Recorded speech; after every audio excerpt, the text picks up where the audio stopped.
Hi, everybody. It's Susan again, and I'm back this time to talk about the Leo full moon, which I quite like, actually. It's a refreshing, potentially positive time in an otherwise intense calendar, and we'll take it. We'll take whatever good is coming our way. It's going to be on the 25th of January. So that's this coming Thursday if you're watching beforehand.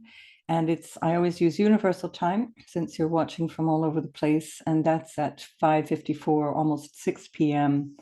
In Greenwich Mean Time, or the universal time near London. And so you'll have to subtract the time for the Americas, and you'll have to add the time for Asia, Australasia, and so on. And either way, it's going to be something inspiring, I think, an opportunity to really become aware of what we need to do individually. So Leo is very much about self-expression. Normally, when I do a full moon chart, I don't actually keep the ascendant and midheaven points. I tend to erase that. And I find that this time it speaks really nicely to the theme of this full moon. And so I kept it in because it happens that this is in that universal time zone. It's happening in the first house. And I'd like to say a few things about this um, by way of both obviously explaining what the astrological significance is, but also reminding you who you are. And sometimes in the comments, and especially in the recent videos that I've uploaded, there's a palpable anxiety. I know this is very much part of what we're experiencing in many lives around this time. And one of the reasons why is because we have completely lost touch with our soul. We have a feeling of being disconnected from who we actually are. And many people have never even reflected on who am I really. It's always an externalization. And yesterday or the day before, I think it was yesterday, I got comments um, to the tune of "You're depressing me," or this, whatever it was that I was saying was making this person unhappy and depressed. And that got a few likes. And so clearly they weren't alone. There were other people who apparently felt the same way. And my response was, I'm not responsible for making you happy. I'm not responsible for making you feel relaxed. That's your job. And one of the ways that we need to do that is to remind ourselves who we are. So too often, I'd say that's a human thing, but especially in our social media era and in the times where we're constantly externalizing our attention, we put our happiness in somebody else's hands. And we expect to be entertained. This is very much the case of recent years. We expect to be made to feel better by something outside of us. And this is a real slippery slope because it means you're really losing track. You need to reclaim your soul. You need to reclaim who you are. And you have, as my teacher Thich Nhat Hanh would say, you have everything you need to be happy in this moment. It's just that your thinking has turned you away from yourself. Now, that doesn't mean that you don't need to pay attention to what's going on in the world and then not like what's going on in the world and want to change that. Those are not incompatible things. And in fact, the more you recognize who you are, the more you realize that your happiness is also only complete when other people can be happy, healthy, safe, and taken care of. We depend on each other. And this is a very much the Leo moon energy. Now, this particular Leo moon is happening at 5 degrees and 14 minutes of Leo. That puts it into the nakshatra called Pushya. Pushya is a very nurturing nakshatra. This is about caring for other people. It starts in tropical Cancer at, I think it's 27 something degrees, and it ends in tropical Leo at like 1040 or 1045 degrees of Leo. And so anything within that range, especially the more gentle planets, the benefics, you could call them, or points, will respond in such a way as that brings a lot of gentleness to the person, to the personality. So if this is your moon, then this is absolutely something that you'll be resonating with. And either way, it's something we can all resonate with because we have these placements at some point in the chart, whether or not we have planets there. So this this Leo energy is very much that sort of mother lion. It's caring for one's cubs and taking care of others. And Leo moon loves children, loves taking care of animals, loves to just love, basically. Leo represents love. It represents the heart and courage and taking care of others.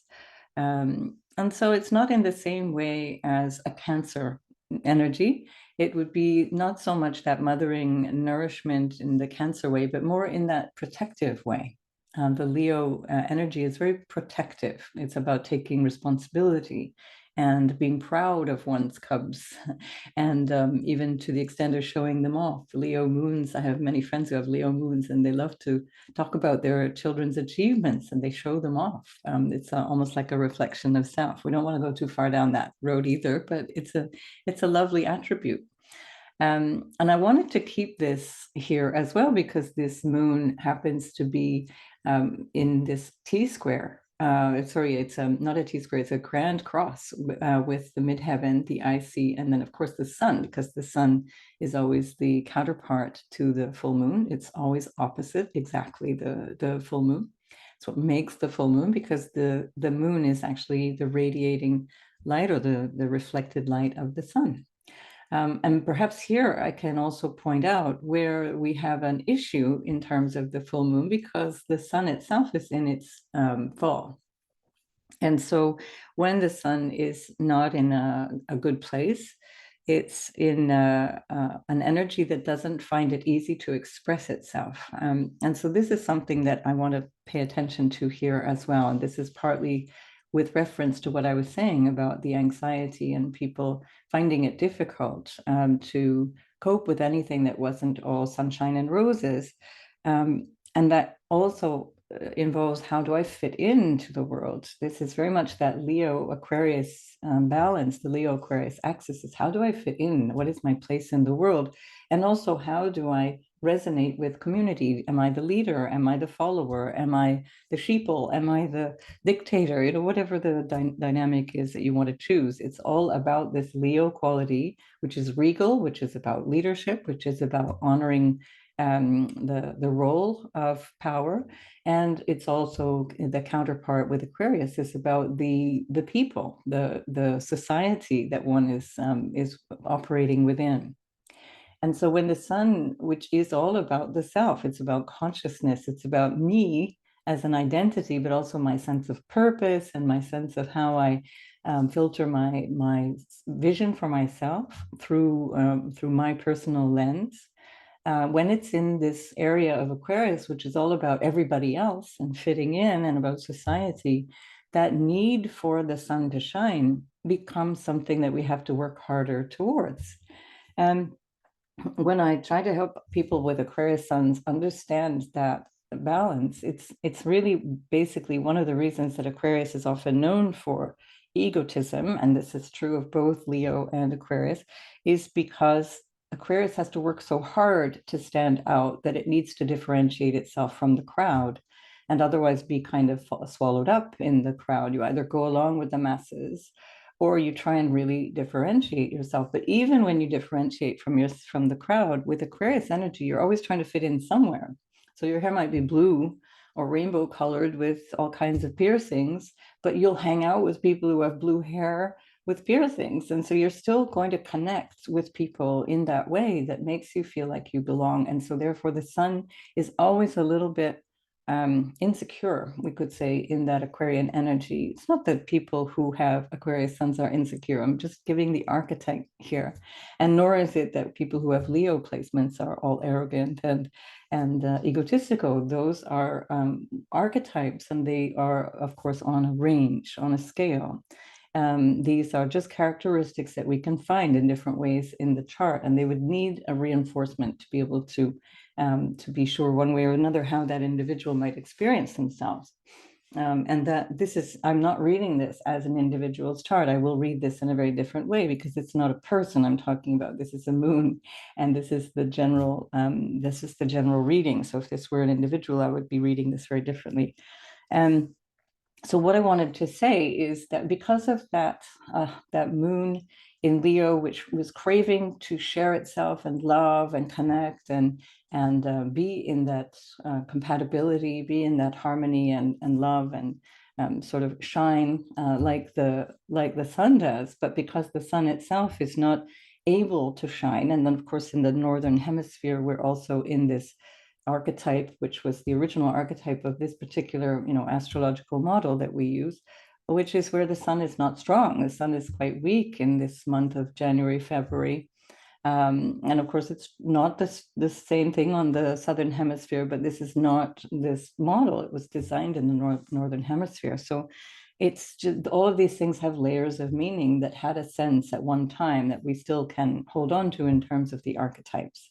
But so all of that to say that we need to really be careful of this tendency to put our sense of comfort in the hands of a total stranger or a YouTube Yahoo or anybody who is not us. We are responsible for our own happiness, for our own well-being.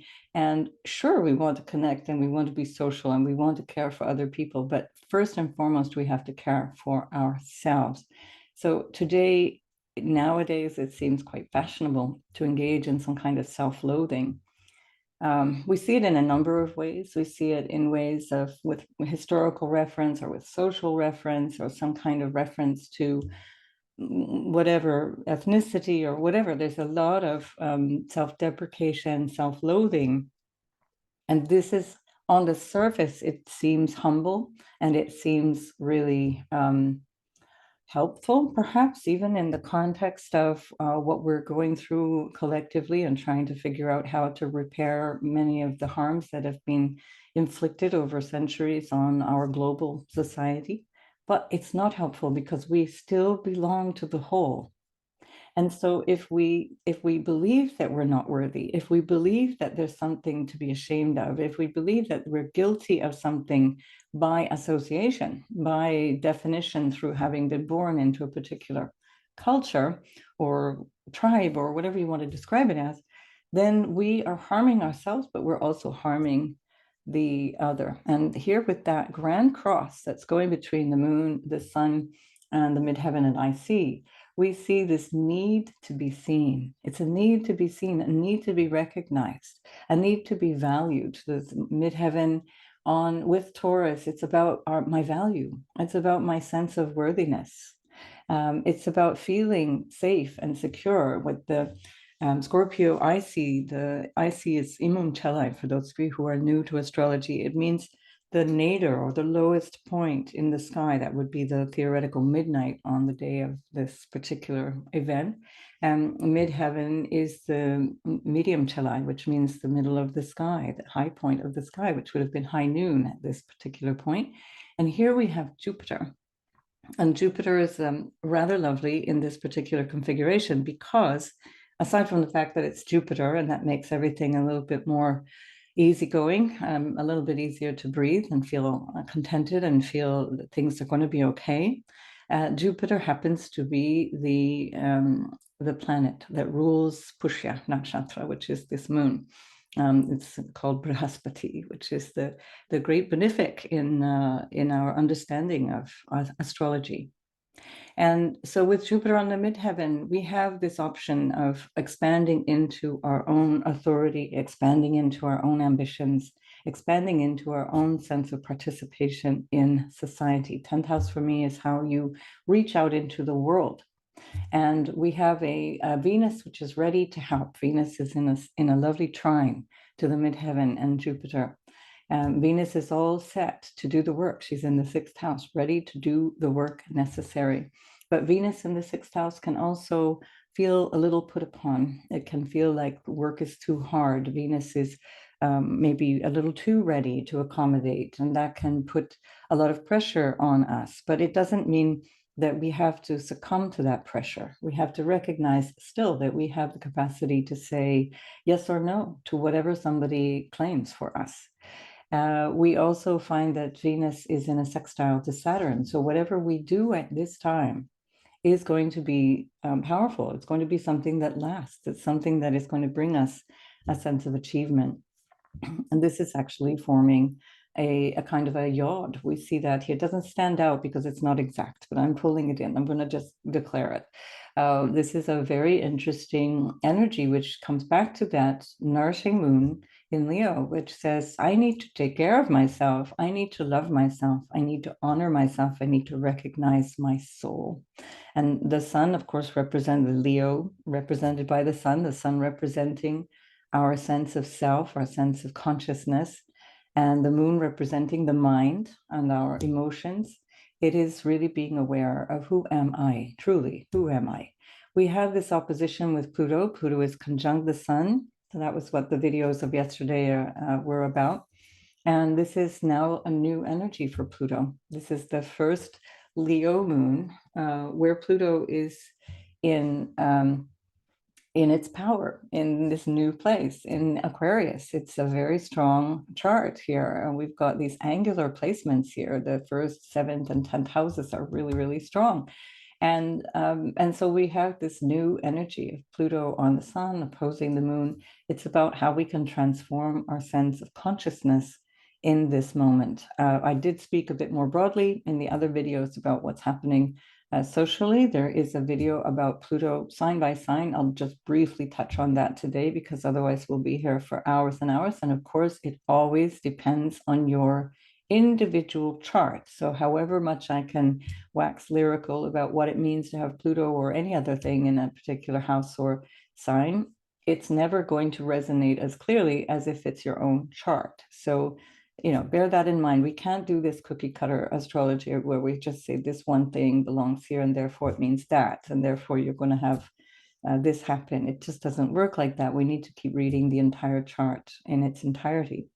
So we have this moon that is in Leo. It wants to express, it's in the first house. And a fire moon is anyway fun, it's joyful, it's inspirational.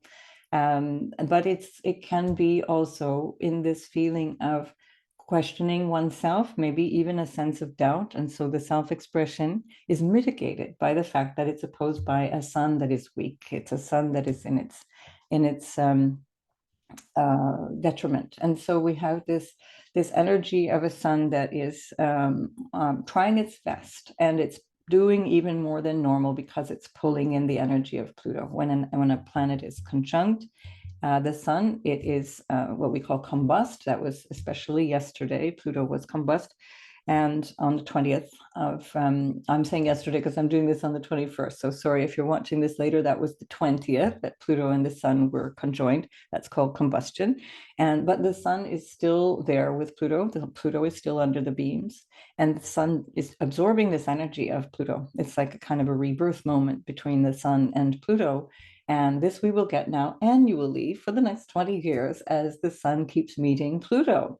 And that doesn't necessarily mean it's always going to be at the time of a full moon, but it will certainly be more and more impactful. So we're just into this new era, just into this new collective energy of Aquarius, where Pluto is going to be transforming us socially, transforming our sense of community, our sense of what is the future, what is science, what is our collective, how do we exchange everything collectively? How do we share? How do we come together collectively?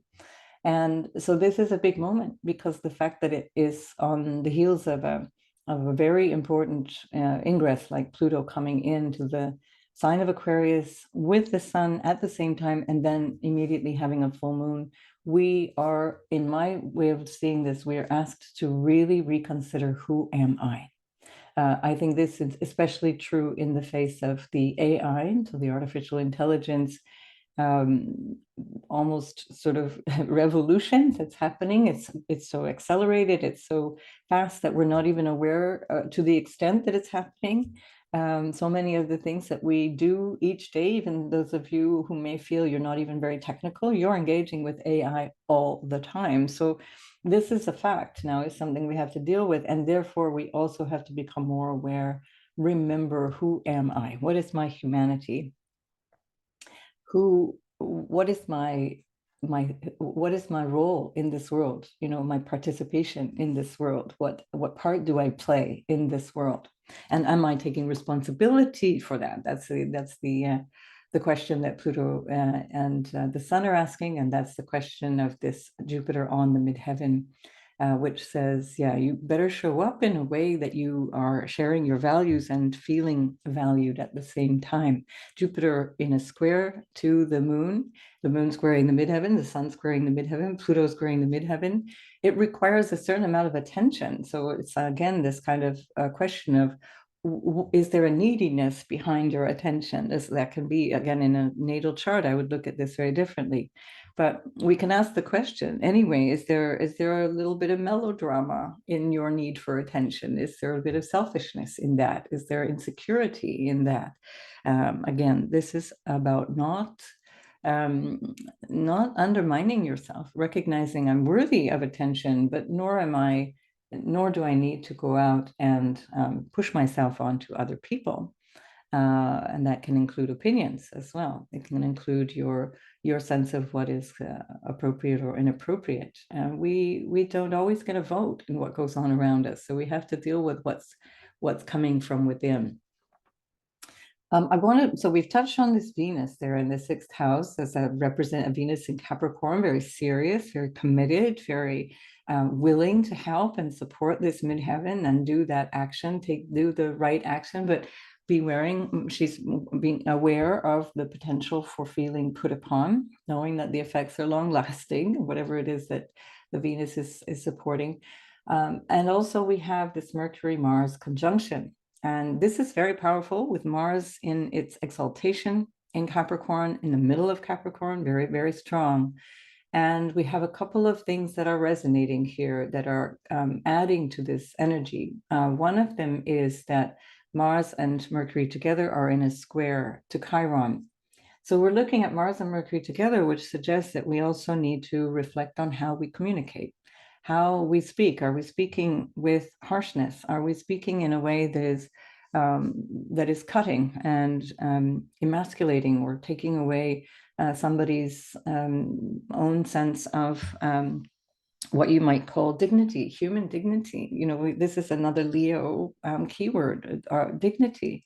As human beings, we all have dignity. And if we don't treat each other with dignity, then that's a reflection of our own lack of self-esteem. So you're speaking about yourself when you talk about somebody else. This is important to understand. You're just showing people who you are by what you say. And so be careful how you speak and maybe reflect on that. One of the things about Pushya Nakshatra, or the moon, is that there can be a difficulty in trying to figure out what is the right time to do what I need to do, when is the good timing for intervention and to take on a new project, for example, or to decide what to do. So sometimes it can be that there's too much thinking about it and then we delay. And that can be part of this problem with the Mercury here in Capricorn, especially as we're referencing the sixth house in this particular version. But overthinking can make you delay the action. And sometimes we're acting without thinking, and that's also bad. When you overthink and delay the action, you might miss the boat, and therefore it's too late to take action. And when you jump in too quickly, you might regret and therefore have some difficulty backtracking. So all of this to say that this energy of Mars and Mercury can have us feeling impulsive and taking a lot of action based on potentially hard feelings, based on anger, based on a feeling of wanting to control. This is especially true with the moon opposed by Pluto and the sun conjunct this Pluto as well, issues of control. So again, what can we control? We can control our attitude to ourselves. We can't control anything else. We can't control other people. We can't control what they say, how they say it, what they wear, what they look like. We should just relax and work on the inside out and try and find what it is that I need to change about myself so that I can feel this energy of society in a way that is much more conducive to being happy, being in a position of well-being for everyone, not just me, not my selfish happiness, my feeling that happiness depends on everyone's happiness, everyone's well-being. We also have this in a square to Chiron, and that square to Chiron is suggesting that we are having difficulty communicating not only our message, what it is that we need, but communicating also our anger. And when Chiron is squaring Mars, there are issues of repressed anger or anger that is inappropriate, that can lash out, and in this case, especially through verbalizing something. And it can be something that we need to, again, adjust to. And that will happen when we're not clear who we are. When we're lashing out, it's because we're living in fear. We're living in an anxiety about our own security. That comes back to this energy of the sun in Aquarius. It's like, am I safe here? Do I need to fit in to feel safe? Do I need to be extravagant to stand out, to feel special? Or can I just be myself? So all of these are questions we can reflect on. Now, the other thing is that this Mars and Mercury are also in a square, a T-square, with the with the nodal axis. And Mars is ruling the North Node. And so this is quite significant, the planets that are squaring the nodal axis, and which, by the way, they will for the few days, even towards the end of January, continues because the planets are moving slowly into the square. That is something also that we need to learn. It's something that we're here at this particular moment to recognize is something we are needing to deal with. And we can call that personal or we can call it collective. It almost doesn't matter. The point being that we need to figure this out, because otherwise, to be in this Aquarian harmony that everybody wants so badly and everybody talks about so much, we need to recognize that we have to be in acceptance of others. We have to be in a feeling of self-love so that we can love others. Self-love is not an adoration of self. It's not a feeling of being special. As soon as you enter into the feeling of I'm superior or I'm inferior, you've misunderstood who you are. Any feelings of superiority or inferiority, or even my teacher, Thich Nhat Hanh, would say equality complex, it's all coming from the mind. We just are, and we are coming from the same energy of source, which is consciousness. This is what in the Indian tradition is known as Sat Chit Ananda. Sat is truth, Chit is the consciousness, and Anand is bliss. It's the awareness, it's the feeling we know we have that is inherent to us when we are aware of who we are. This is why babies are so wonderful, because babies are full of Sat Chit Ananda. They haven't been messed up yet. They haven't had these interactions with our social conditioning, and so they're just absolutely delightful to be with because they are pure consciousness.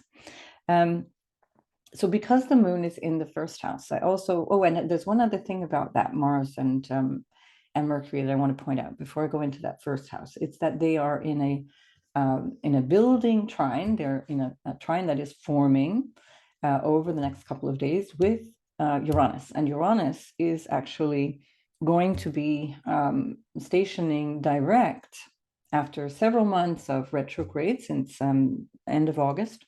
Uranus will be stationing direct only 2 days after this full moon. And that will be something around the 27th of January for most of us.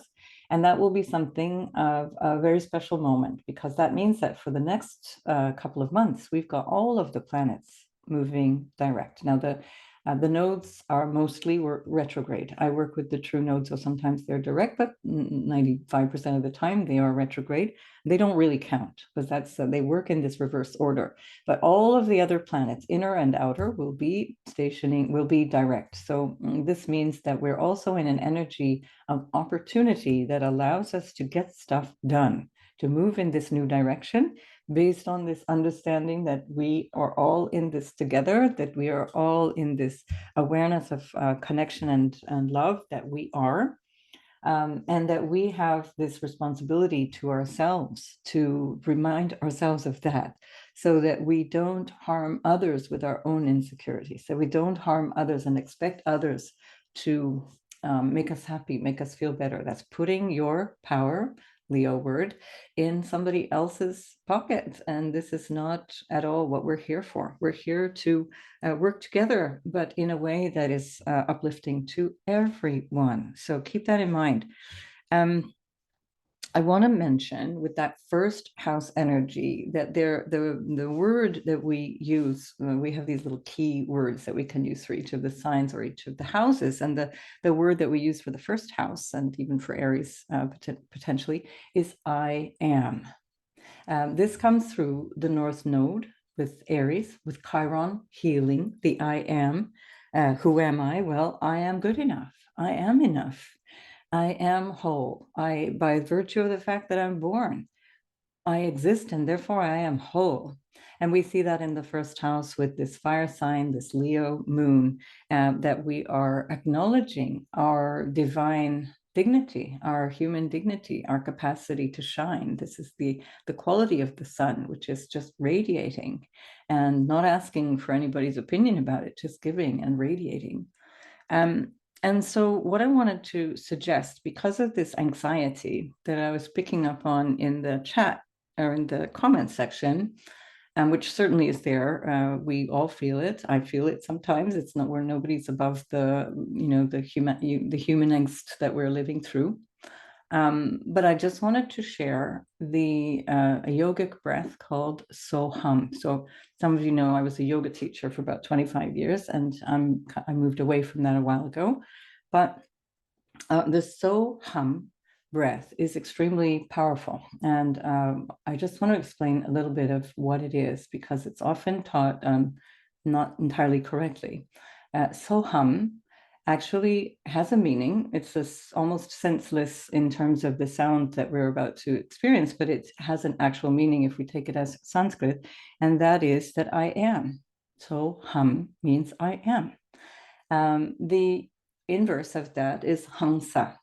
And Hamsa is this kind of, it's often considered to be a mythological bird, like a swan, but it's also the inverse of the breath. So Hamsa. So Hang is inhaling, exhaling. Hamsa is the inhale and exhale in the opposite. So I'm not going to teach you the entire mantra, but just this very, very short one. So Ham is designed to focus your attention on your breathing. And it's incredibly powerful as a way of relaxing, as a way of taking away anxiety. You don't have to do this at all. So if you want to skip forward in the video, I'm just going to do a brief minute on explaining how to do this. So you're not here thinking about the words. You're not reciting the words in your mind. So I just give you the illustration of what it means so you can integrate what it means. But what you're doing is, as you breathe your breath in your rhythm, you are simply aware that there is a sound that is created as you're breathing, and the sound is similar to so hum. That's all you're doing. So you're not thinking so hum, and you're not saying so hum, so hum. You're simply aware. Oh, here it is. I'm inhaling so, exhaling hum. So you're not making sound deliberately as you breathe. You're simply paying attention to your own breath. And this is incredibly powerful. If you do it the other way, you engage the intellect. We're trying to simply be present to the beauty of I am. In the Christ consciousness, in the Christian tradition, it's the same thing.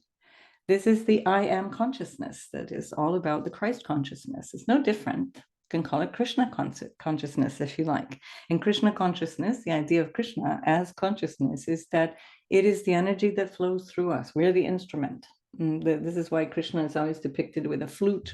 We're the flute. We are the flute, and consciousness is animating us. So the body, this vehicle that we are, is the flute. That's the moon, by the way. The body is the moon. In one representation, we see the body represents the mind, the energy of the emotions and memory, and the physical body itself, all of which is a hologram of the mind and the emotions. So it gets pretty deep, but there we go. I'm going to have to end that because otherwise people will start getting a little bit confused. But I just wanted to show you that and share that Soham breathing. You're breathing through the nose. This is always the way to calm yourself down. And if you feel quite upset, you breathe in through the nose and take a long exhale through the mouth. But ideally, you move towards only breathing through the nose. This is that particular exercise. Sometimes we can breathe through the mouth deliberately for other purposes. But this time, just see if you can focus your attention on breathing through the nose. So I'm not going to sit with you to do the breathing. I trust that you can do it. You can imagine that you're breathing through the heart. This is something that represents Leo.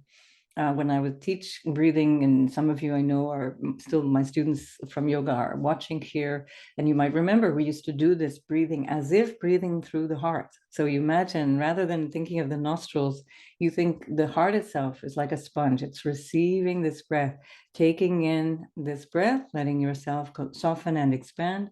And as you exhale, you release all of that, not forcefully, not pushing anything out, not pulling anything in, just like a sponge, receiving and expanding, letting it go. And the soul hum is a way of training the mind away from thinking, away from anxious thoughts, because we're anxious mainly because of thoughts, especially if we're over consuming information and input that's coming in through all the senses. Right, I think I have said enough on the moon. I think I've said everything I wanted to. We are building up to the exact conjunction of Chiron on the North Node, and I will do a separate video on that because I think that's very special. And that's also coming around the next lunation, so perhaps I'll add that in. I just want to say, before I do the sign by sign, that I'm actually going on a holiday. I've missed a bit of time for myself, and so I'm going off to Mother India this week in a couple of days, just before the full moon, so I can enjoy the full moon in India. And I will try to create something for you while I'm there.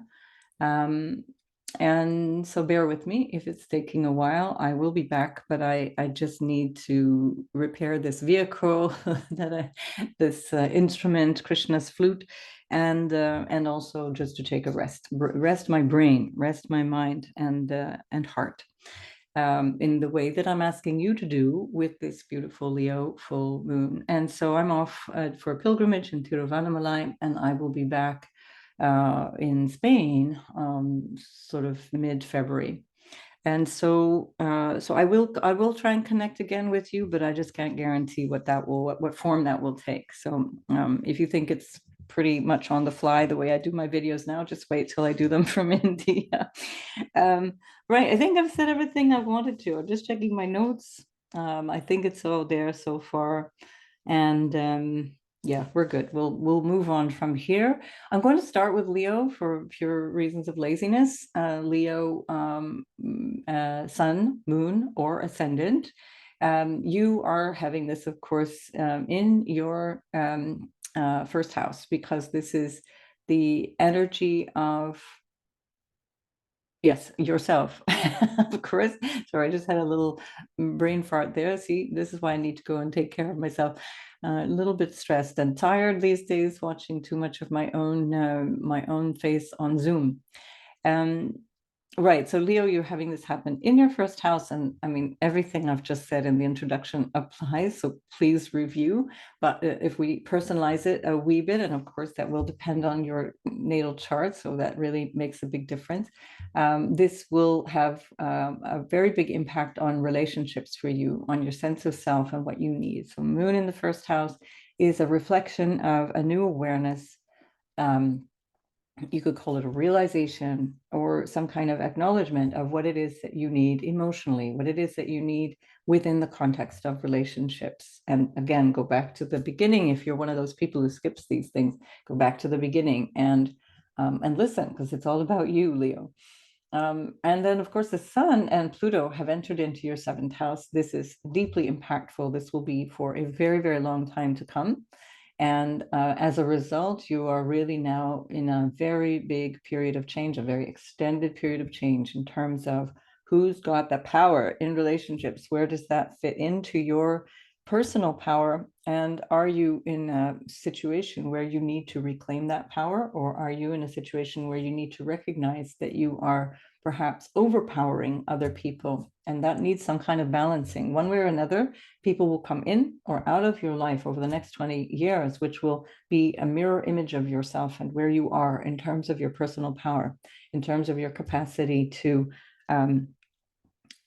create healthy boundaries for yourself and to overcome fears of connection, fears of relating, recognizing some people might come in and be potentially dishonest, potentially not in a a healthy relationship energy with you. And that will always be a reflection of you coming back to yourself. Where have I betrayed myself? Where have I not been honest with myself? Pluto will perhaps also reflect where others have been dishonest. So it can work both ways. But we're not always entirely innocent parties. If we're in a relationship, we're also participating in that dynamic. So consciously or unconsciously, we want to understand our role.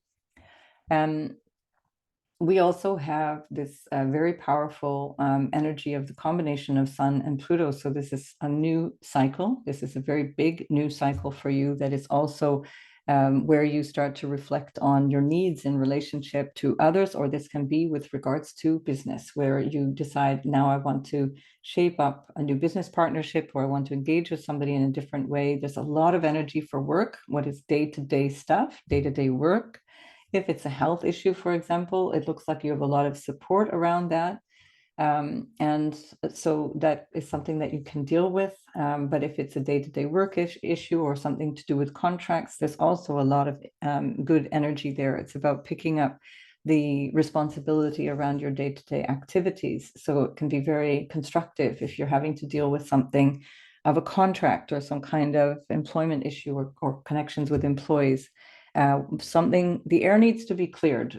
Certainly when Pluto's sun is in the seventh house, the air needs to be cleared one way or another, and especially with Mars and Mercury in your sixth house in Capricorn, and with ruled by Saturn in the eighth, which can be around secrets. It can be around things that are a little feeling like you've been a little betrayed or abandoned by somebody. There's now a need to clear the air. So this is where Venus in the sixth can be referencing the South Node in the third, can be around communications or business transactions, or your extended family as well, your neighborhood.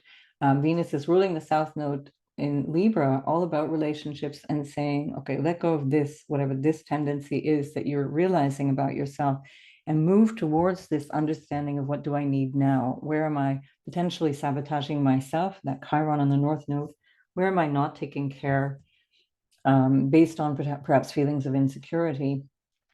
Where am I not asking for what I need? And that, again, is in that square between the Mars and Mercury and the nodal axis.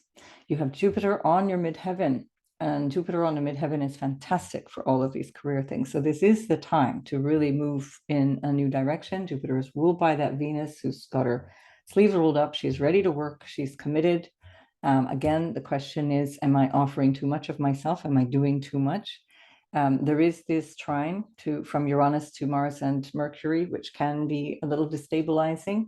The energy is building over the next few days after this full moon, so that will start to show you something that requires change, but it's a trine. And so there's a feeling of, I want this change. I'm ready for change, and I need this thing to be different. And it can be about potentially a relationship. 10th house also reflects your marital status, for example, your social contribution, your status in terms of how you show up in the world once you step out of your house. And of course, it's also what you might describe as career. It's also your ambitions. So you might be recognizing, especially with Mars in this very strong square to the North Node that it's ruling, and Mars in a very strong and building trine to Uranus. It's maybe where you're recognizing, you know what, I gotta change my goals. I'm ready to shift gears. So good luck with all of that, Leo, and I'll see you in the next video. I'm just going to remove the ascendant indications as we move beyond this, so it will be less confusing as we go forward. And we're now moving into, I think we'll just go towards, we'll go into Virgo is next. So Virgo, this for Virgo rising or sun or moon sign, this is happening in your 12th house. And the 12th house is what we describe as the house of self-undoing. It can be also understood as everything behind the eyes. When you close your eyes, what's there? Are you sleeping? Are you dreaming? Are you imagining things? It can also be what we don't see because it's so far away. So distant countries, distant lands, could be relatives or ancestors who have passed and we're not seeing them. This is a big energy for you right now that can include issues around deceased relatives. So something that can be very personal to you as well, very intimate, especially as Chiron and the North Node are in your eighth house. And that Chiron North Node in the eighth house might be healing some kind of family trauma or family pain, or some kind of issues around your own self-worth, especially around shared intimacy or money. And of course, the Sun and Pluto have moved into your sixth house for quite a while. You're going to have Pluto there now for the better part of 2 decades. I will, of course, come back and touch on that again and again and again, but there is a video that I already created last year about Pluto in the houses. And so you can have a look at that. Go by your ascendant sign as a priority, and then the Sun, and then the Moon. And we do those as what we call derived houses, and it has a very interesting impact, and you'll resonate in different ways with all three of them. Your day-to-day life is changing, your work is changing, your work habits, your health habits will be different. The way that you show up in terms of colleagues and employees will change as well. This is a long-term thing. And so maybe that's something that you're recognizing in terms of how you feel about yourself, how you might undermine yourself, or what you might need to change if this has something to do with work. Are you insecure about yourself or about your capacities? And can you start to feel more like yourself? Can you feel more love for yourself and recognize your skills and talents? Of which there are many, because we're seeing now a very full fifth house showing a lot of self-expression, a lot of drive, a lot of ambition that's showing up in a beautiful way with Venus there. Venus loves being in the fifth. Every planet loves being in the fifth. And this is all about your capacity to express yourself, to create things, to generate things. And there's an enormous amount of energy there. If you have children, this can be also about that. There's a lot of stuff going on around your children. And you also have Saturn, which is ruling that fifth house and all of those planets in it in your seventh house. And so whatever it is that's going on in your life around business connections or important relationships, including your marital partnerships, that's changing a lot. And you're taking it seriously now. And so you're starting to come, you're maybe more serious about who's in and who's out, who is worth your time. It's definitely something that is a really worthwhile thing to reflect on, and building yourself up, coming to that place of, I know who I am, I know what I deserve, I know what way I want to manifest my life. This is something that you can really start to reflect on in a conscious way, so that if you're finding that friendships are changing, maybe some tapering off and others showing up, then you're in a better place to choose, or to recognize, okay, it's fine that at least temporarily people are moving on and I'm moving on, either way. So your ruler is Mercury alongside Mars, and that Mercury Mars can have you feeling incredibly ambitious, especially in Capricorn. And so you really do feel this great sense of drive and forward momentum in this energy. It's in a combination with a lovely trine to Uranus in the ninth house, where you've been kind of dallying around your future, around your sense of what you're here for. What is my purpose? What do I want? What do I even believe? Do I know what I even believe anymore? This is all going to be in a few days' time, as Uranus goes direct. It's all going to be a little clearer for you. And Venus from the fifth house is in a very lucky and supportive trine to Jupiter, which is moving through the ninth house. Jupiter and Saturn are both in a very supportive energy as well, because they are in a sextile, Jupiter, Saturn, and Saturn, Venus sextiling. So this is a really lovely time to get stuff done, to feel really positive about your goals for the future, or your vision for your purpose, your what do I believe? What do I have faith in? You're going to feel a real boost, I think. And again, this depends on your chart. We have to see how the chart responds individually, but it does look like something incredibly powerful that's going to take you into a whole much better place as you go forward. And so I invite you to really explore your self-esteem, any issues that might make you feel anxious. This is something to really get on top of while Pluto goes in the sixth house, because it can change your It can affect your health. That we have to accept that Pluto going through the sixth house can also represent issues around health and needing to take care of your health. But who gets to take care of your health? Well, you do. You are the owner of your body. You are the owner of your mind, and don't leave that in somebody else's hands. So make the most of this understanding that you're getting there, this self-awareness that is coming through the moon in the 12th house. And I look forward to seeing you in another video. And then we have, oops, sorry. We've gone a little too far here. And then we have Libra. And Libra, this is happening in your 11th house of friends. So you'll be very happy with that because Libra loves connecting with people. You're a very friendly sign. And that 11th house of friends is also gains in terms of money that you earn from what you do. It can also represent the sort of vision that you have for the future, what you desire for the big picture of your life. The 11th house, of course, is your groups and social connections. So the people that you hang out with, where you might share a belief, for example, or you might share a religion. And this is a really lovely time to recognize, who's my friend and who's got my back. This is with the moon in the 11th house, we can realize the importance of friendships and the importance of connecting with people. We have the sun and the moon opposite from your 5th house. So this is wonderful. You're one of the signs that's really blessed with Pluto there in a trinal house. Incredibly powerful transformation around your creativity, around your sense of what you want to experiment with or create or invest in. This is a sign, Aquarius in the 5th is all about this creative expression in very new ways, cutting edge ways. Being a little bit out of the box, that can also be with regards to investments. That depends on your individual chart.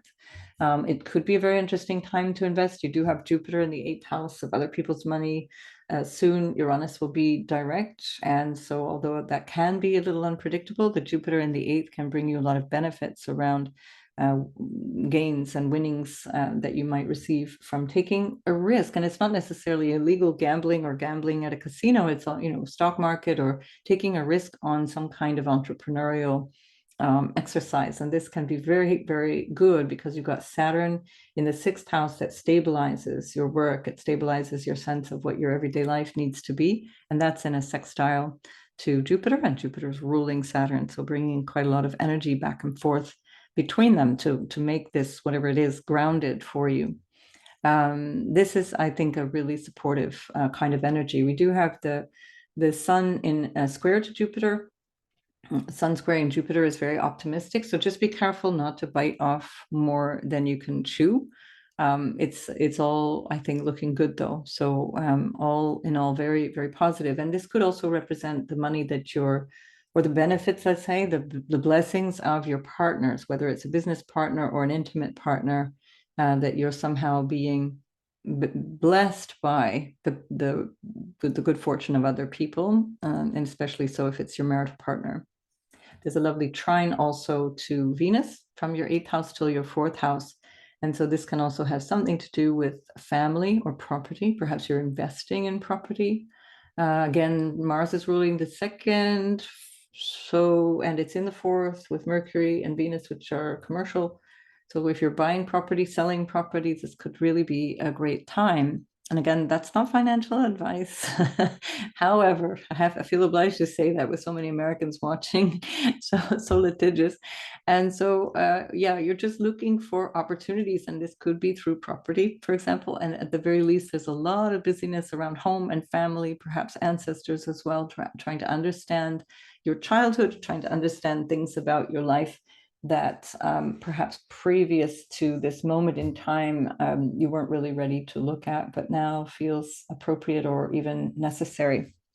But all in all, it looks really very good. I think a really interesting period of time around this Leo full moon for Libras. And again, you're in this long-term trine with Pluto trining your 1st house. You're changing quite dramatically, and all the more so because that South Node all the way through till January of 2025 is letting you change as well, as you're inviting new people into your frame of reference, and you're changing the way that you show up with relationships, with the Chiron and North Node going through your house of relationships. So looks really good, Libra. Again, depends on your natal chart. I can't vouch for every Libra. That's for sun, moon, and rising. But overall, it's supportive. So enjoy. I'll see you in the next video. And Scorpio, this is happening in your house of career. So something is showing up in terms of your vocation or your career or how you want to participate in society. You're realizing something of what it is that you want to feel or demonstrate. You might be acknowledged for something. The 10th house can be accolades or things, some kind of recognition. That could be financial recognition, but it can at the very least be a boost to your morale. The sun that is ruling your 10th house is in your 4th house. So this can be something that is changing your way of feeling about yourself, what brings you happiness, what brings you joy. This can also conversely, and again, depending on your natal chart, this can be a realization that you actually need to spend more time at home, and that whatever you're doing outside of the home is becoming a distraction from something that needs more of your attention at home, whether that be in terms of the physical home, or it might be in terms of your emotional home, whatever that connection is with family, your roots, yourself as well, just in your own sense of security. And that's all the more so because the North Node and Chiron still going through your 6th house. There's a lot of change and perhaps some itchiness around work, a desire for something new to show up at work and be your day-to-day life perhaps might feel a little unsatisfactory at this time, or you might realize that there's a number of things that need to change. And you're really ready to do that. It's just that it's not yet perhaps time, or that it's not really clear. This might bring some clarity now with the moon in the 10th. The 5th house in Saturn, rather, in the 5th house can be where you might feel a little bit restricted in terms of your creative expression or just happiness. And in terms of joy, you might be feeling a little bit blah, like it's not really going to plan, or things are not really going the way that you had hoped that they would. But because Jupiter is in the 7th house, at the very least, you will be feeling that your relationships are supportive in general. Again, it depends on your natal chart and the condition of your Jupiter and the condition of all those other factors in the natal chart, including your chart ruler. Here we have your chart ruler in very strong dignity. Venus is in mid-dignity. She's in okay dignity. She's not in any particular shape, but she's doing fine in Capricorn, and she's in a trine to that Jupiter. So perhaps it's something to do with your communications, how you're communicating, what you might need to communicate, as that Mercury and your ruler Mars is in a square to Chiron and the North Node. And so that can bring about a need for you to say what you have to say, and that will be something that's going to change. It's something either changing within the relationship, or how you communicate about it is going to change the relationships one way or another. Again, when I say relationships, it's all kinds of relationships. That can be even with clients or business partners, and especially with the 3rd house representing exchanges and money type business, like commercial enterprises. That is one of those possibilities, that it's a client or business partnership that needs to be rectified in some way, shape, or form. Mars with Mercury can be quite sharp, and all of this is happening in the 3rd house. Mercury and Mars in the 3rd can be quite snappy. So be careful, because you might burn some bridges there, especially as it's trining Uranus, and you might just kind of say stuff that you didn't mean to say, and then have quite a bit of backtracking to do. So speak your mind, be clear, be rational. So it's Capricorn at the end of the day. Your 3rd house is Capricorn, so you will probably do the right thing. That is the sign of integrity. Again, it depends on your chart, and can't speak for all of you, but that would be the ideal outcome, and in the archetype of Capricorn. And so this is a time for you to speak up, to take action with integrity. Integrity is also another keyword for the Leo in your 10th house. And so acting with integrity, but also on your own behalf, very important right now.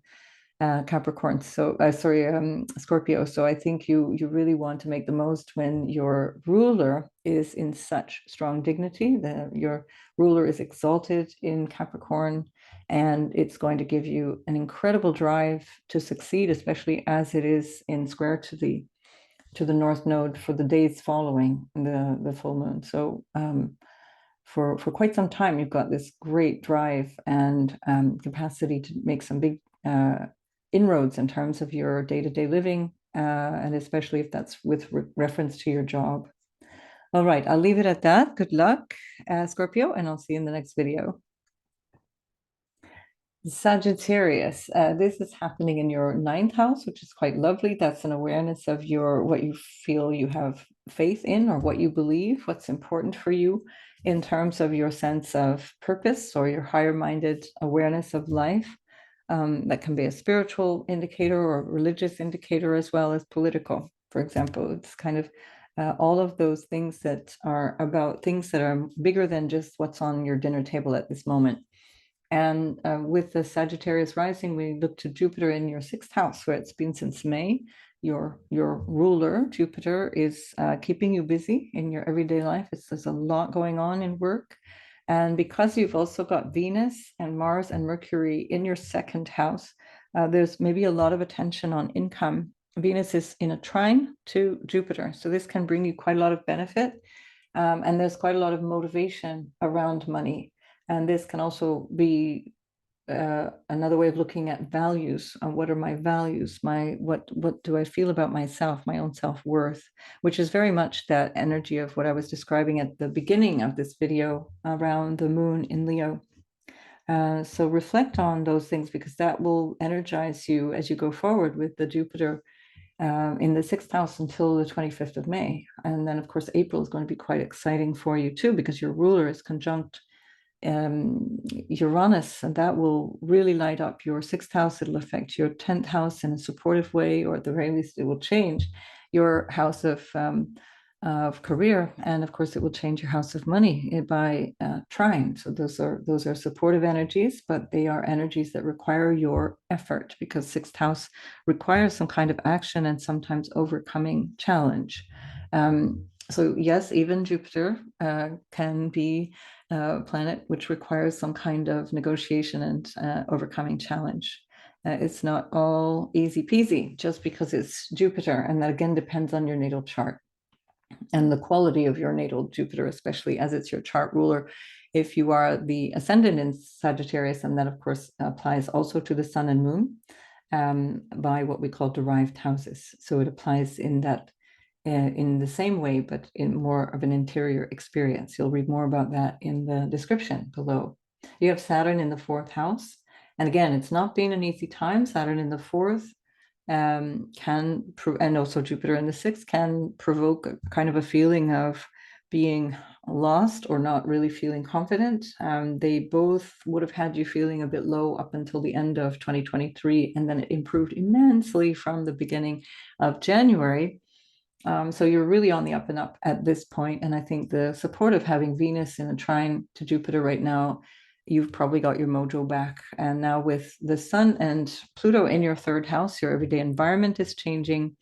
You're maybe changing your way of communicating as well, your way of expressing yourself through your words or through the way that you are doing your work, especially if you are in business for yourself. This will be really helpful, really important.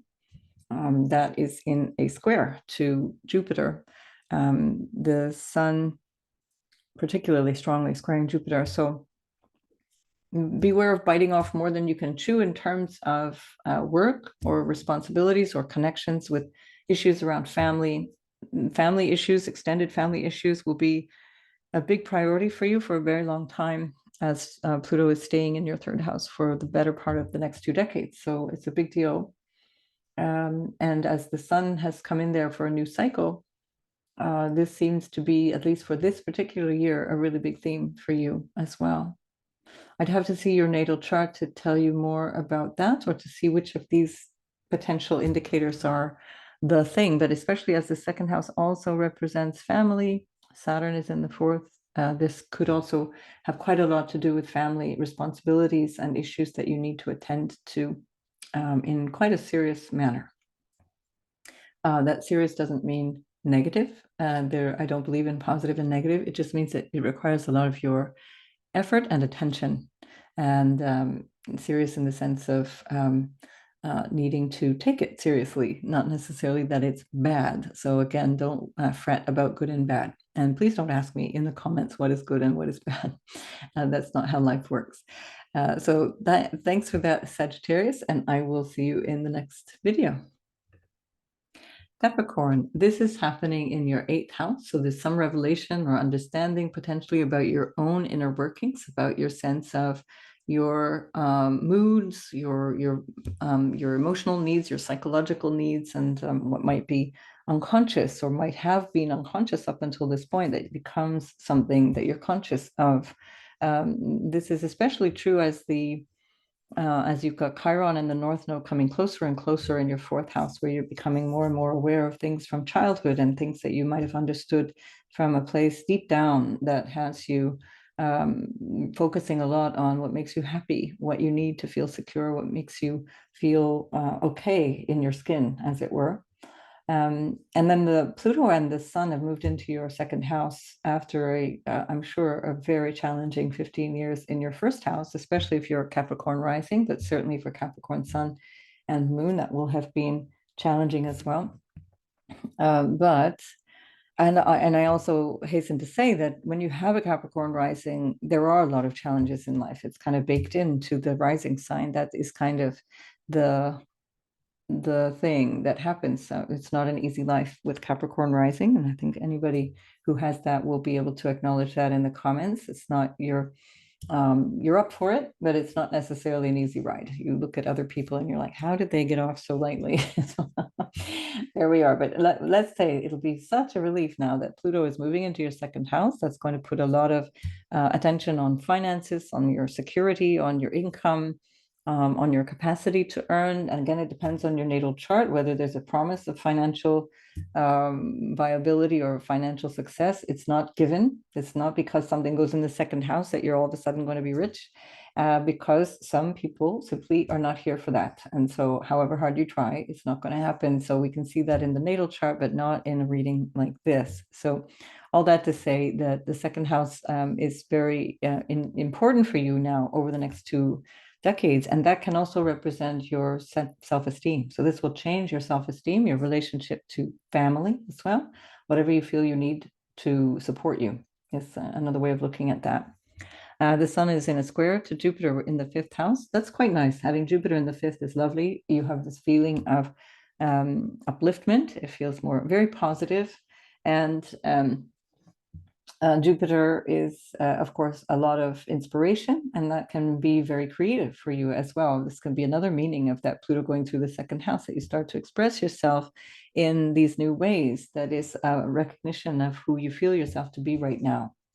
And then with the Saturn in the 3rd house, it's also very much where you're focusing on your local neighborhood. Perhaps if you're into business, this is going to be a busy period, because with Pluto in the 2nd, about income, finances, Moon in the 8th, there may be some need to renegotiate things around business transactions or entrepreneurial issues.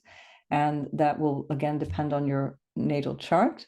But nonetheless, it's looking like the Jupiter in the 5th is quite uplifting, and it's feeding back into a really nice trine with Venus in your 1st, which always feels lovely. It feels more like you want to connect with people, much more gregarious and outgoing when Venus is there. Mind a little bit of grumpiness with Mercury, Mars also there. So maybe Venus will come in and kind of smooth out those rough edges for you. But it's all in all a really dynamic time for Capricorn, because there is a lot of energy there in your personal house. So that's going to give you a feeling of drive and ambition. Venus is ruling your 10th house, where you have the South Node. So a lot of you are thinking about how can I get out of this job? I don't like this job. Or it could be something about your other commitments. Maybe like you're one of these Capricorns that has taken on the presidency of 16 different associations, and you're just run ragged. And so now it's time to reflect on all of that. How much can I cope with? Am I aware of my shared responsibilities and what comes in from other people through this moon in Leo? And is that working for me? So whatever this is, Capricorn, and your ruler in the third is having you reflect seriously about the choices that you make, about your goals and your willpower. I mean, you are you're really building up this willpower, and that's another way of showing that with the Mercury, Mars in the first, but especially there with Saturn, your ruler, in the third house. So yeah, play your cards right, and you could actually get yourself out of some of the obligations that you might have got yourself into from that born inbred guilt that you feel that you need to take responsibility for everything going on around you. It's not true. And reflect on that Leo moon and listen to the beginning of this so you can reflect on that as a life philosophy. So good luck, Capricorn. I'll see you in the next video. So Aquarius, this is of course your month. This is your birthday month. So happy birthday for all of you. And now you've got Pluto there. This is pretty exciting. This is the first birthday that you will have had with Pluto in your sign. And so especially true if you are sun, moon, or rising in Aquarius. Of course, these things also apply to stelliums. If you are somebody with a big Aquarius stellium, this can also be very powerful for you, but all the more so when they're the personal planets and especially the ascendant. So this is in your axis of self and other. And so this is really a kind of if it is around the time of your birthday, it's a kind of a solar return chart as well that you can reflect on for another year ahead. And with Pluto on the sun in your first house, you are changing your identity. You're changing your sense of who you are and how that is showing up in your relationships, and how when the moon is in the seventh house, we might have this tendency to be overly accommodating other people. And with Pluto going into your first house, you might be learning how, over a very extended period of time, how to take care of yourself, how to keep the power within you, how to recognize where you might get yourself involved in power struggles with people, and that you're now actually much more confident and powerful than you used to think you were. So again, I need to see your natal chart to see how that manifests itself, because it's not going to be the same for everyone. These are just basic overviews here. With the moon in the seventh, your reflection, you're really worried or concerned or interested in other people. And so there's, again, this quality of wanting to connect, wanting to be there for others that might have you giving away too much, in terms of wanting the relationship so badly that you actually are willing to sacrifice something of yourself. So Pluto will cause havoc in your life if you do that, if you undermine yourself and you don't respect yourself. You don't want to be on that. There's this kind of scale of prostitution, which is like from the pure classical sense of prostitution to somebody who just stays in a relationship because it suits them, either for reasons of fear of change or for reasons of finance or whatever. But either way, you're selling your soul. So these are big issues for Aquarius over these next 20 years. Similarly, also for Leo, but it's a little different for Aquarius because it's you who's really being fired up here and changing. We have Saturn in your second house for the next 2 years. And so that can also affect your self-esteem. And that's why I'm really emphasizing this. This is your chart ruler. It's Saturn in the second can have you underselling yourself. And you have to, the part of the lesson of Saturn in the second is to really learn your self-esteem. What is there to support you? And you might find that you are actually not really well supported, that you need to ask for more support. You need more support than you're getting. That might be part of what this is about with the moon in the seventh, that you recognize that your partner is not really there for you enough, or you need a partner so that somebody is there in your life. Either way, there's a recognition here that might be partly due to this Saturn in the second house. Now, this can have you working really hard for money as well, working in a way that you're ready to work harder for a better income, or that you're focusing a lot on, whether it be your pension or savings or whatever, that you're ready to put in the hard work. And Saturn here in Pisces is ruled by Jupiter in the fourth. And so you're thinking a lot about your personal security, perhaps buying property. When Saturn is in the second, you might feel that you're ready to sacrifice, say a holiday or a new car or something in order to buy a house, because you're willing to save money and do the thing that you need to do to be better off in the future. So planning for the future is very Aquarian. And so with Jupiter in the fourth, you can really benefit from buying and selling property. It can be really, really helpful. The energy of Uranus is a bit of a wild card, so we're not really sure how that will pan out. And again, it depends on your natal chart, but it's definitely in a position that can change your sense of security, change your house, or change your family situation in a way that is, again, quite surprising. But with Jupiter, it tends to be a little more positive than negative. But again, it's more something that will change. And so it's difficult to really know what that will be for each individual. I don't like to think in terms of good or bad. It's more that there's something that's happening that requires your attention, and you'll want to be prepared for things to be different in a way that's maybe unpredictable. So Venus is ruling the fourth house from the 12th. Now that is the house, and this is only temporary, keep in mind. This is the house of loss. It can be the house of self-undoing. There's a lot of energy right there now. It's the house of hidden enemies as well, people who may not be entirely above board. So it might be a good idea to wait until Venus moves into your first house, where she's going to be a lot more favorable, or even better, wait until she moves into Pisces, because there she's exalted and in the house of money. If you're selling or buying something, so that you know that you're negotiating from a place of strength rather than with this potential for, being maybe not given the best deal, for example. The 12th house can also be faraway lands. It can be ancestors. There's maybe a lot going on there, especially as Jupiter and Uranus are in your fourth. So there can be something to do with ancestors or your lineage in some way, or connection with faraway places that you might just want to travel to. Venus rules your ninth house of faraway places, and you might want to go on a voyage of discovery, some kind of pilgrimage, or some kind of a feeling of wanting to retreat and go away in a way that is nourishing and healing and informative, keeping your sense of this Venusian curiosity of the bigger questions of life going in a faraway land. We also have the North Node and Chiron in your third house of community, business, commercial activities, and that's happening at the same time as Mars is in the 12th. So again, it's difficult to say when I'm not seeing your natal chart, but this can also represent something that you need to question or need to reflect on. If there's a sense that you're not being supported, or that something needs to change in terms of siblings, or there's an issue with your sibling, maybe one of your siblings is needing attention, or has for whatever reason is in some kind of confined situation, or is in some kind of situation of pulling back.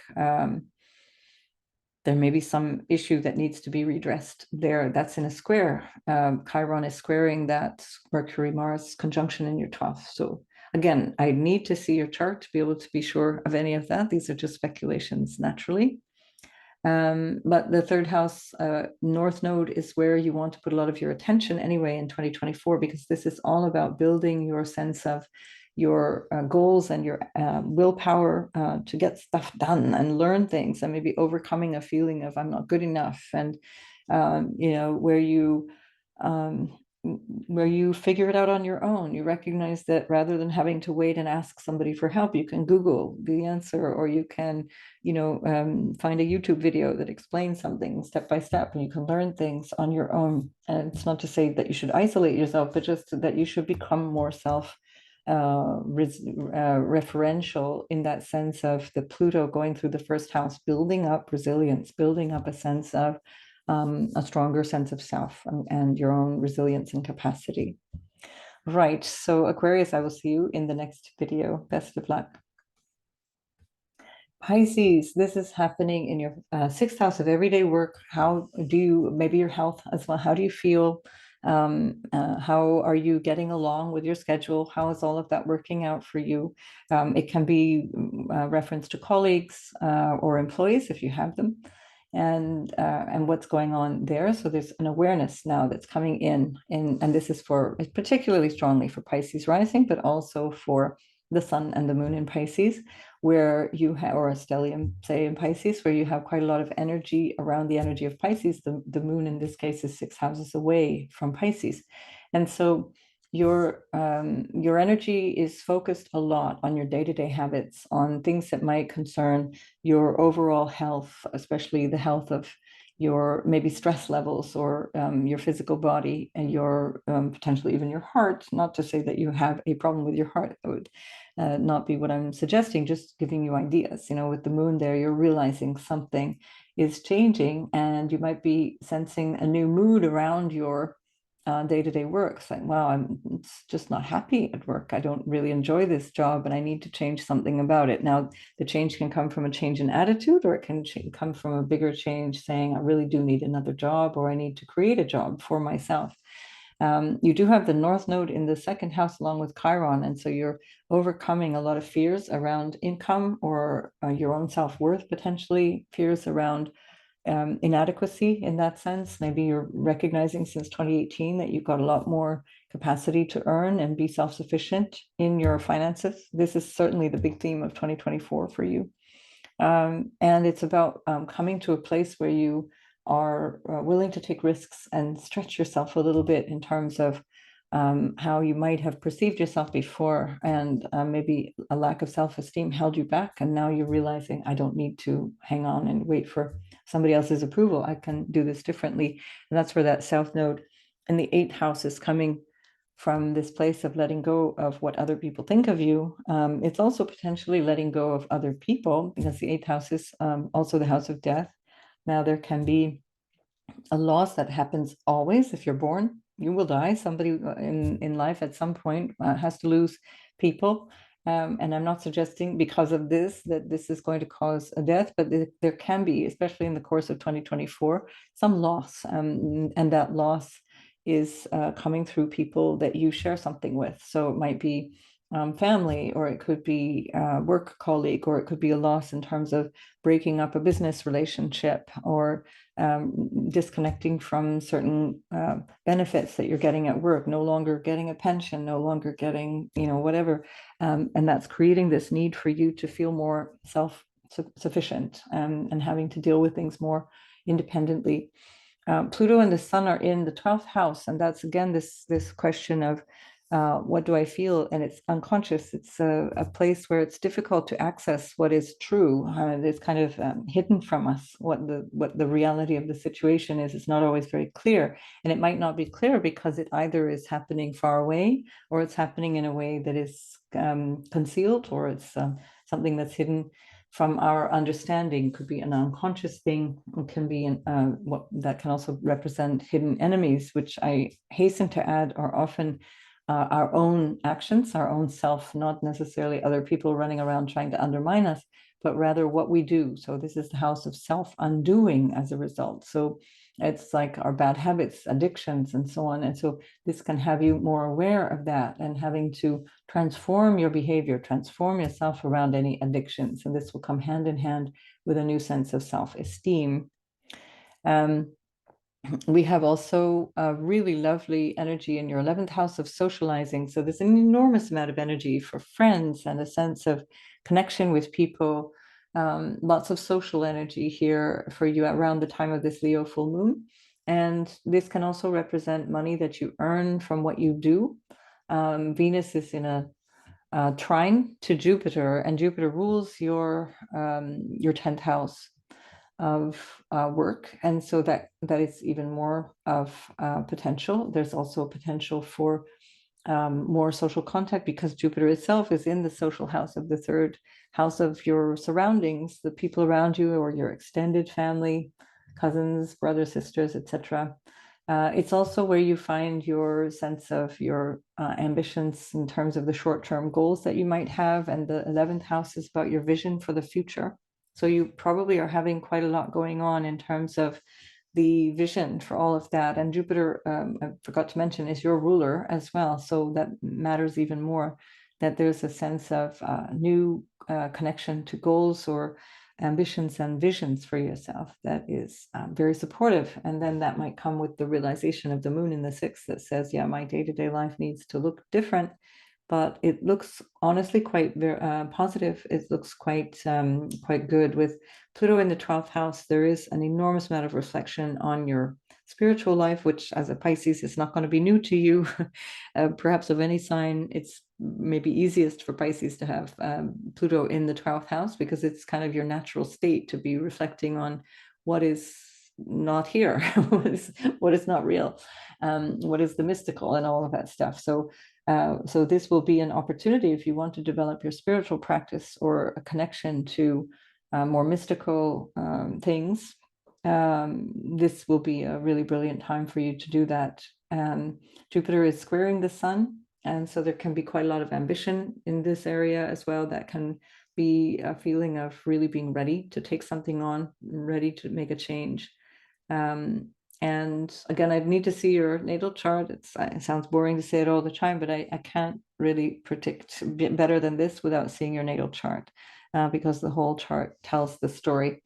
So, but I do think it's quite good for Pisces. Jupiter is really working in your favor these days, and so yeah, carry on this way, whatever it is, and trust your instincts, especially with Pluto in the 12th. Get really used to trusting and listening to guidance, and that guidance might come from your gut, and it might come from other entities or spirits or ancestors or whatever you sense is the guidance, but you really want to start to practice that. Overcoming the fear of death is another aspect of Pluto in the 12th, to recognize that there is no true death. The body might disappear, but we don't go anywhere in our conscious awareness.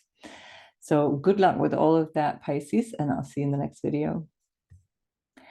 Aries, this is happening in your 5th house. This is a trine to your 1st house, which is very fortunate, very lucky energy, and it brings you a sense of what it is that makes you happy, what it is that you want out of your life. And with Pluto moving into your 11th house now with the sun, there's a lot of attention on your friendships and on your future and what it is that you want out of your life. What's the vision for your life? Your ruler is in the 10th house, so you're super ambitious at this time, and it's alongside Mercury, and Venus is not too far off. All of it in Capricorn, squaring your sign. So this, you feel like you need to get stuff done, and this is no doubt also because the North Node is in your 1st house, and Chiron is alongside that. So it could feel like you're hesitating due to a feeling of lacking the, I don't know, capacity or the self-esteem to deal with stuff. But you absolutely need to get stuff done right now. Aries, you're on the move. Things are really working in a way that will allow you to grow in either financial success or feeling of self-esteem. And all in all, a really good moon for you. And this can also reflect on your children. When the moon is in Leo in the 5th, there can be some realization around your children, or just a sense of pure enjoyment of your children. Some real inspiration there. You have Jupiter and Uranus in the 2nd, so your income and family situation can be quite unstable at this time, but going perhaps in the right direction overall. With Jupiter in the 2nd, the thing is that there can be as much spending as there is earning, and so you want to keep track of that.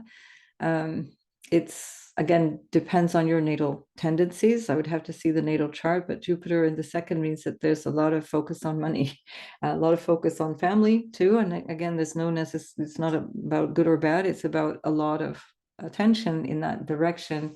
The 2nd house is also your body, your health, your in terms of your physical well-being, and in terms of diet and so on.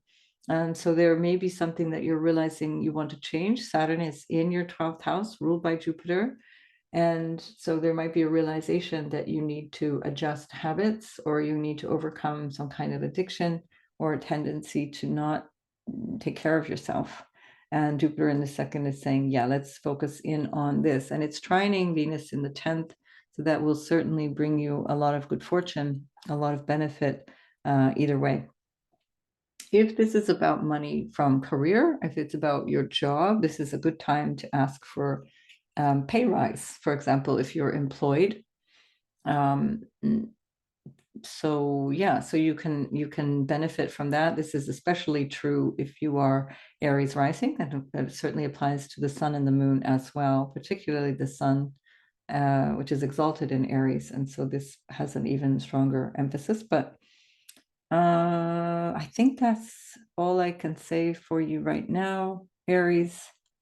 But make the most of it. With Mars in your 10th, really drives, especially exalted there, it really drives the energy towards success and ambition. And so it's going to be one way or another going to take you in a new direction. And so you've got another couple of weeks with Mars there. So take full advantage of that over well into February at this really interesting time with the moon showing you what it is that you want out of life to make you happy. All right, so good luck with that, and I'll see you in the next video. Taurus, this is happening in your house of home. So the full moon is in the 4th house, 10th house axis. So something that you're understanding about your either your social commitments or your work commitments, your vocation, your career is reflected on your mood or your sense of well-being, your sense of being settled, being happy in the 4th house, where the moon is showing you what you need to feel that sense of security that's very important for Taurus. This is especially lovely for Taurus rising because you have Jupiter in the 1st house, but it's all great if you're Taurus sun or moon, same thing. And so you find this period of time where you really feel good about yourself. You really feel this great sense of potential, possibility. There's something radically different in the way that you show up in the world with Pluto going into the 10th house. It can, for some of you, could be an aspect of real power, really growing into your power. Your ruler Venus is in the 9th house, so there's perhaps either a spiritual component to this or a sense of faith in the sense of your psychological faith or your spiritual faith, religious faith, or it's something to do with what you believe in terms of your purpose. It can be for some of you that you're desiring to study and learn more, go back to school or some kind of higher education or some kind of learning that has a vision with it. It's not just learning facts and figures, but it's really learning something that you can use in the 10th house. As you learn something through the 9th house, you pull it into the house of career. It's something that brings you social acclaim or that makes you contribute to society through what you've learned. With Saturn in the 11th, you might be feeling that you're shifting your social context, that there's change in friends, a changing of the guard, as it were, that you're feeling different about people. Jupiter in your 1st is in a very favorable aspect to Saturn up in the 11th, so it might also be that you're choosing to pull away from certain relationships or a different vision of life, having a new vision of life based on new circumstances that you become aware of. Saturn in the 11th can feel like a restriction on socializing or a restriction on income that might come from what you're doing. So Saturn rules the 10th house. So there can be some limit on income from what you're doing, or you're taking it seriously and then becoming more committed to that. It again depends on your natal chart to be sure. The North Node and Chiron in the 12th house is showing you something about your inner experience that might be from a sense of the unconscious, that might also have you doubting your connection to spirit, doubting your connection to God with Chiron there in the 12th, wondering, is there anybody there? Am I being supported? And so you must never doubt. We are never alone. We are always supported. We are always with our ancestors. We are always with spiritual beings, spirit guides. We do not walk this earth alone in any way, shape, or form. You might start to become more aware of these things, these relationships that are a bit more hidden or invisible. There can also be on a purely material plane a feeling of lack or concern around people who are far away, or a way of relating to things at a distance that may feel isolating at this time. But again, I would need to see your chart. all in all, it seems like there's a lot of activity in your house of socializing and in all this upper part of your chart around what you believe and how you connect with people. So it can be a very, very social time.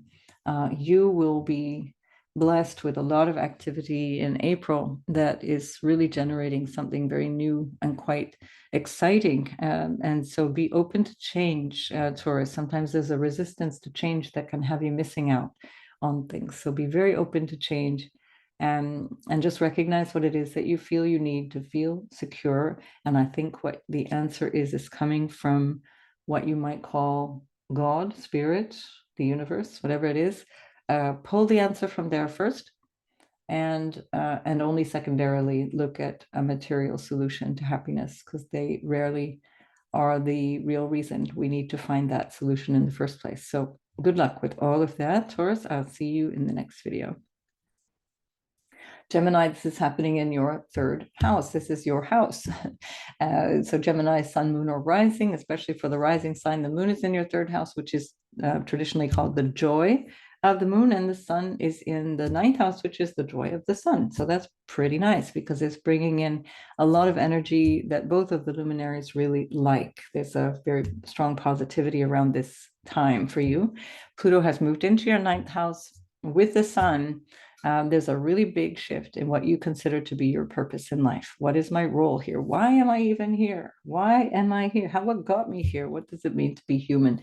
And the Gemini questioning is going to be at full throttle with the moon in the third house, the mind going very, very quickly, very fast. That's why the moon loves being in the third house, because it's all about change and activity and busyness. And so the moon representing the mind and emotions, it's all about that fluctuating energy.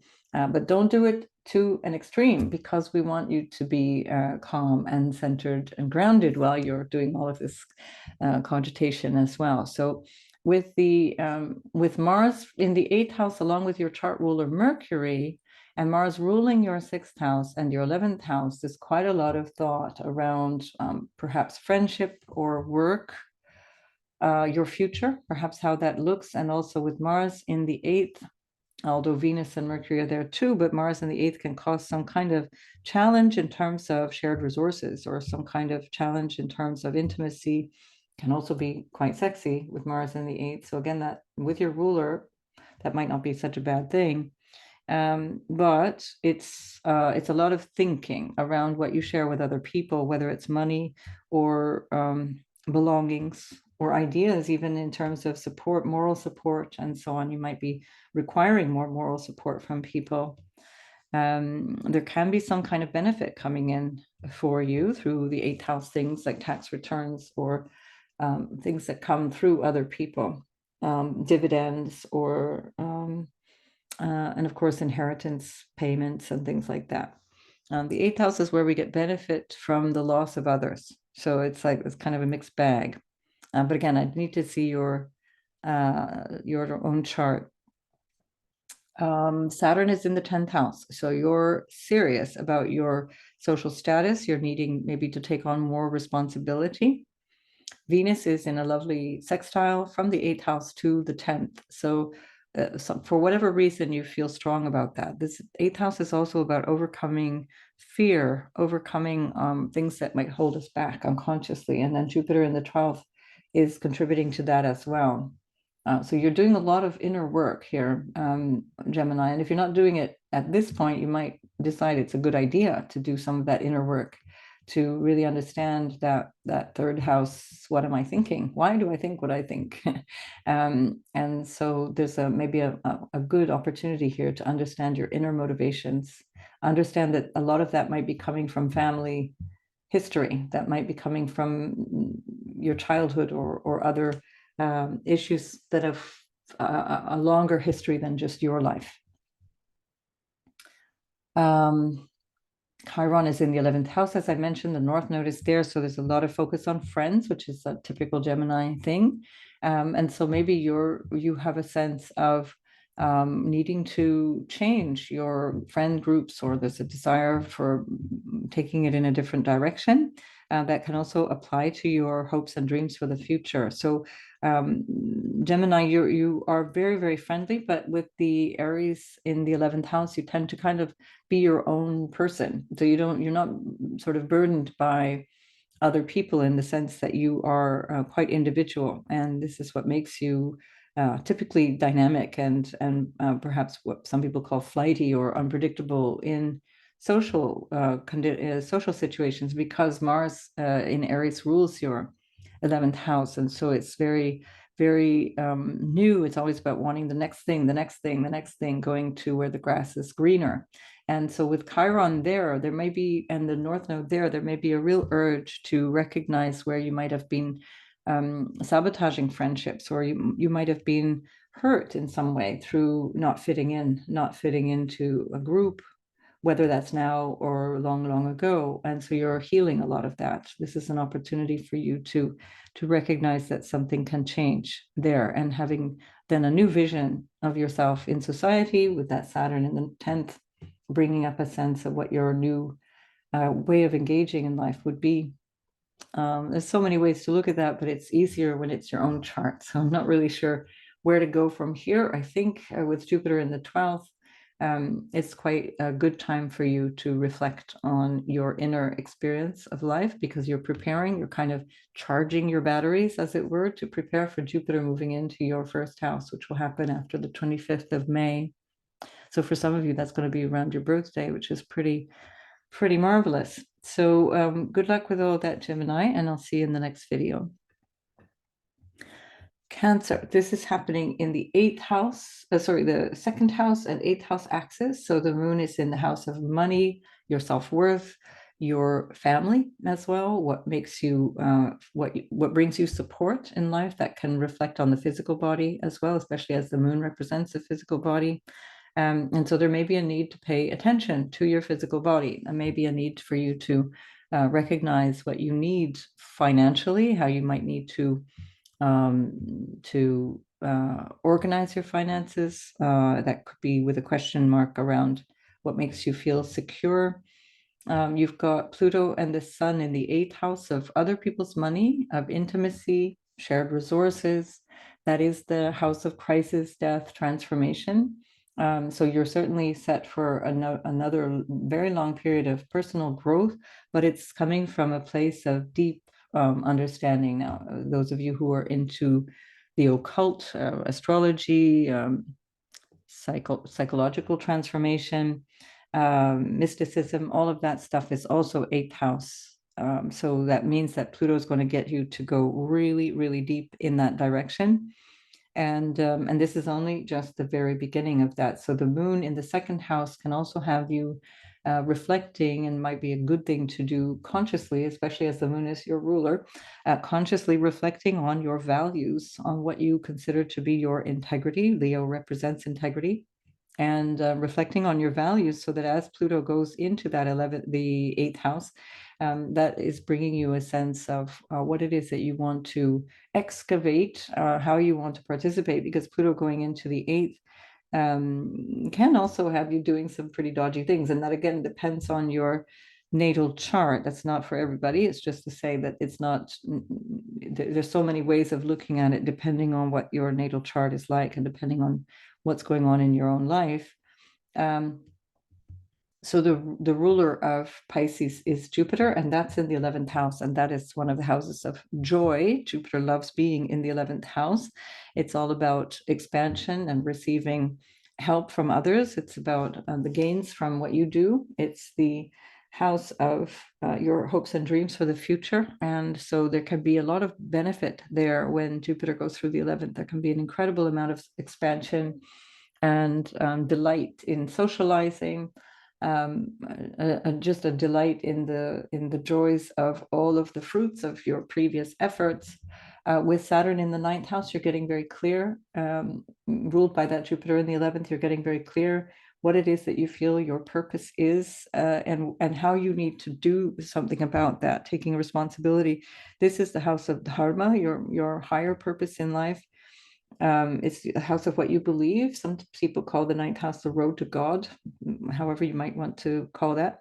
And with Jupiter ruling that and ruling Saturn, this is about trying to understand a more maybe purpose-driven way of working with your sense of your purpose, your overall life purpose.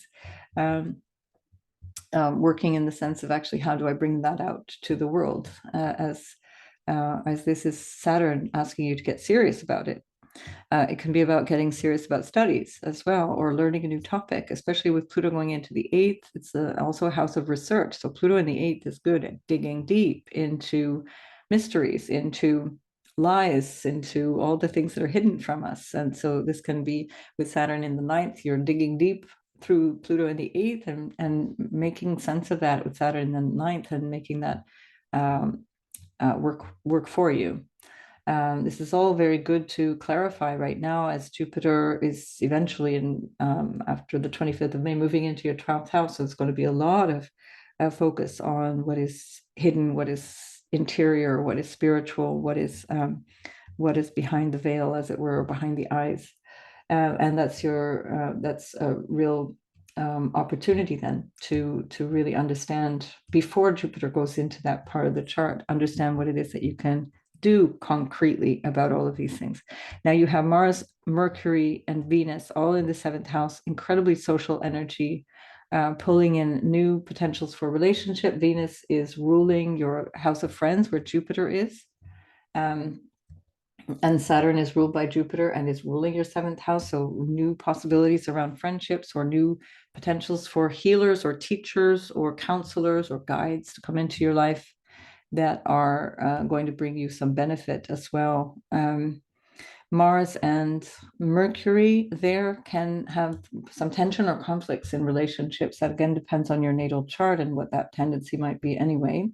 But that can also be something that is a temporary blip, but nonetheless, there's a lot of effort and drive around relationships, and that might involve clients as well. There can be the same kind of engagement around client relationships or business partnerships of some kind.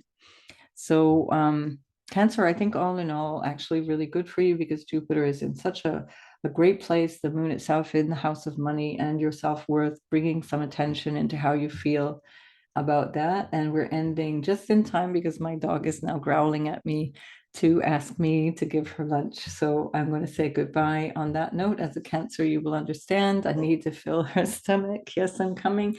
And I will see you in the next video. So bye for now.